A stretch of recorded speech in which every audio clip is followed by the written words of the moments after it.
최근 메뚜기 떼가 식량 안보 위험 요인으로 떠오르고 있습니다.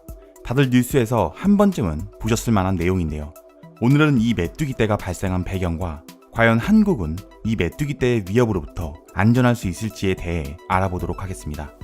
정확히는 사막 메뚜기 떼가 처음 발생한 시점은 2019년 12월에 아프리카 대륙에서였습니다.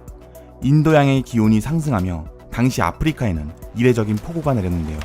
이러한 결과 메뚜기가 번식할 수 있는 최적의 환경이 조성되었고 아프리카 대륙에서는 이내 사막 메뚜기 떼가 창궐하기 시작했습니다.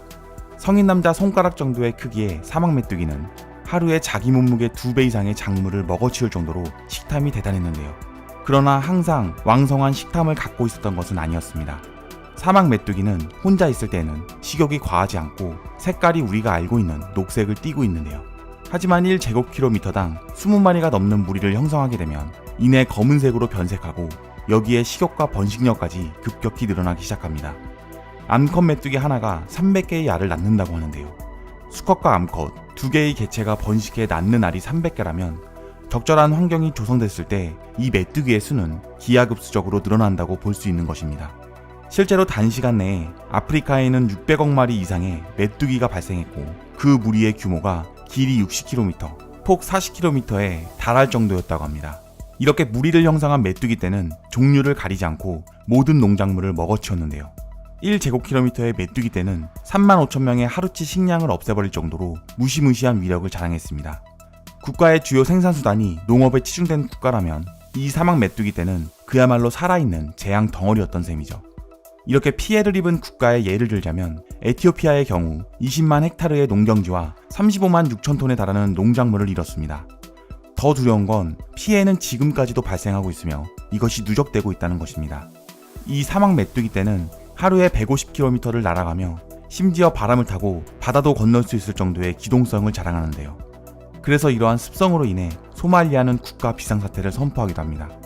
이와 같이 사막 메뚜기 떼는 아프리카 동북부를 시작으로 아프리카 대륙을 넘어 서남아시아에 막대한 피해를 입히고 여기에 인도, 파키스탄을 거쳐 급기야 아시아 대륙으로 진출하게 됩니다. 그 사이 그들이 지나온 자리는 그 피해가 어마어마해 UN 세계 식량계획과 식량농업기구는 이들 피해 국가에 약 48억 원의 지원을 할 정도로 그렇게 사막 메뚜기 떼는 지구촌의 문제로 급격히 부상하고 있었는데요. 그렇다면 과연 이들을 막을 수 있는 방법은 없는 것일까요? 아쉽게도 아직 그 어떤 국가에서도 이 사막 메뚜기 떼를 효과적으로 방지할 수 있는 획기적인 수단은 찾아내지 못했습니다. 사막 메뚜기의 페로몬을 조절해 습성을 바꾸는 방법을 고안하기도 했고 사막 메뚜기만을 살상하는 곰팡이를 연구하기도 했지만 실질적으로 이것이 상용화되기는 어려운 단계였습니다. 현재는 화학살충제를 주로 이용해 이 사막 메뚜기 떼를 겨우 막아내는 데 급급한 실정인 것이죠. 마치 게릴라전을 연상하게 하는 사막 메뚜기 떼의 피해를 막고자 아프리카에서는 거점별로 설치된 창고에 대량의 살충제를 구비하고 있으며 만약 이것마저 모자랄 경우 서로 살충제를 빌리고 갚는 체계까지 만들어졌다고 합니다. 이전에는 옛 우리나라의 농촌에서 그랬던 것처럼 메뚜기를 식용으로 활용하기도 했으나 이렇게 살충제를 사용하고 나서는 그 독성으로 인해 먹을 수조차 없는 실정인데요. 결국 이렇게 자그마한 곤충의 떼가 거대한 국가와 대륙에 큰 피해를 입히고 있으니 이에 마땅한 대책을 찾을 수 없어 현재 세계를 점차 큰 위기로 몰아넣고 있는 형국입니다. 그런데 과거에도 이 사막 메뚜기 떼가 지금과 같이 바다를 건너 아메리카 대륙으로 넘어갔던 전례가 있었는데요. 그렇게 당시의 아메리카 대륙조차 이들 메뚜기 떼에 큰 피해를 당했다 보니 현재 세계는 이들을 막아낼 수 있는 방법을 필사적으로 연구하고 있는 중이기도 합니다. 그리고 그렇게 고안된 방법 중에 하나가 최근에 큰 화제가 되었는데요. 사막 메뚜기 떼의 활동 범위 확장으로 인해 피해를 입게 된 중국은 이를 막아내기 위해 메뚜기의 천적이라 불리우는 오리를 양성하려고 한 것입니다. 그것도 그 규모가 10만에 달하는 이른바 10만 오리 부대를 양성하고자 한 것이죠. 마치 역사책에서나 보던 과거 전쟁에서나 보았을 법한 스케일이었는데요. 하지만 오리는 물가에 사는 동물인 관계로 사막 메뚜기가 주로 다니는 건조하고 더운 사막지대에서 활동을 할 수가 없어 이는 곧 무산이 되고 말았습니다. 결국 중국 또한 현재 머리를 싸매고 또 다른 방제법을 고민하고 있는 것이죠. 그렇다면 중국과 인접한 한국은 사막 메뚜기 떼의 습격에서 과연 안전할 수 있을까요? 최근 농촌진흥청은 이에 대해 자신있게 한국은 사막 메뚜기 떼로부터 안전하다고 언급했습니다.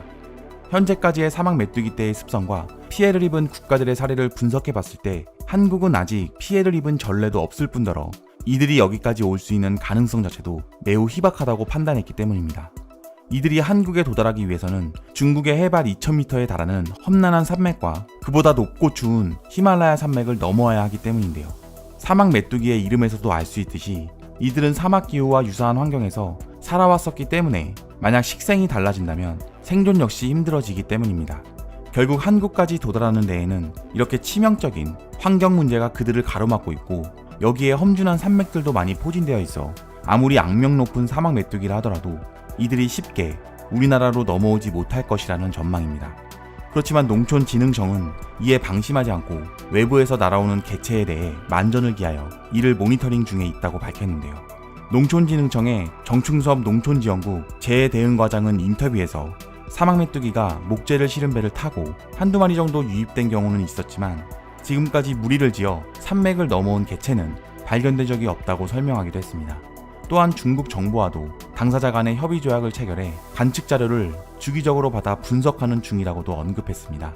우리나라는 사막 메뚜기 떼의 피해로부터 안전할 것이라는 자신감을 드러낸 것이죠. 그리고 설사 우리나라로 이것들이 넘어오게 된다고 하더라도 이들은 쉽게 한국 땅을 침략하지 못할 것이라는 예상 또한 있습니다. 왜냐하면 한국의 별명 중 하나가 외래종의 무덤이기 때문인데요. 이전에도 여러 종류의 외래종이 한국에 뿌리를 내리고자 했으나 들어오는 족조, 형장의 이슬이 되어버렸기 때문이죠.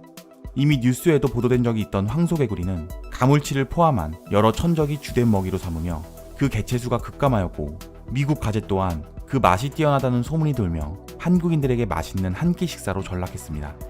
여름철에 많은 걱정을 불러일으켰던 꽃매미는 한국 토종곤충인 꽃매미 벼룩존벌이 꽃매미를 기절시킨 후 알을 까서 유충의 먹이로 삼기도 했고 여기에 대한민국 초딩들에게 소문이 나서 곤충 채집의 유명 인사가 되어 그렇게 몰락의 길을 걷기도 했습니다. 결국 외국에서 악명을 떨친 이러한 외래종들은 우리나라의 강력한 토종 생태계의 먹이사슬 아래 생존하지 못했던 것이죠. 여기에 한국인들 또한 이렇게 생태계를 어지럽힐 위험이 있는 종에 대해서는 이들을 억제하는 강력한 정책을 만들어 대처해 오기도 했습니다. 말 그대로 명실상부한 외래종의 무덤인 셈이죠. 그렇기 때문에 벌써 우리나라는 이러한 사막메뚜기 떼의 위협에 대해서 이미 대처를 진행하고 있기도 합니다.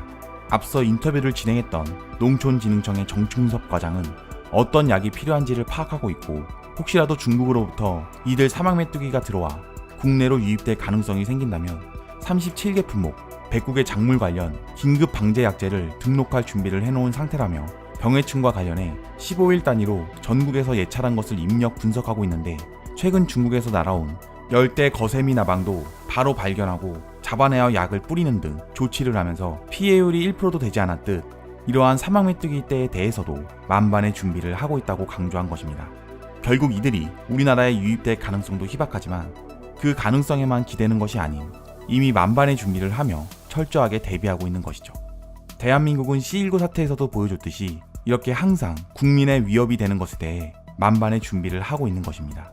이렇게 그 분야가 뭐가 됐던 철저하게 이에 대비하는 우리나라의 주도 면밀함에 다시 한번 감탄하며 오늘 준비한 내용 여기서 마치겠습니다. 이상 세모반의 듬직한 리포터 진포터였습니다. 도움이 되셨다면 구독과 좋아요 부탁드리고요. 앞으로도 세상 모든 반응 채널에 많은 관심 부탁드립니다. 감사합니다.